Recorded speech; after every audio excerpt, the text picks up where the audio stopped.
Chewing gum Sanjay Raut यांनी सिंगम देवेंद्र फडणवीस यांची चिंता करू नये। आयुष्यभर चमचेगिरी केलेल्या संजय राऊत यांना धर्मवीरची पटाकथा कशी काय कळणार।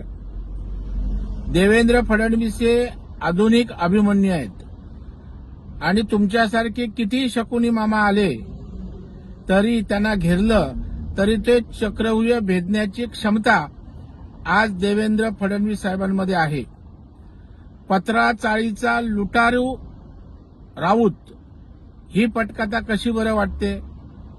पूर्णपणे मराठी माणसाला देशोधडीला त्या ठिकाणी लावलं हे महाराष्ट्राला माहीत आहे, परंतु इन्फ्रामॅन म्हणून महाराष्ट्राचा नायक म्हणून देवेंद्र फडणवीस यांची प्रतिमा महाराष्ट्रातील जनतेला माहीत आहे, ती या नालायकाला कशी काय कळणार।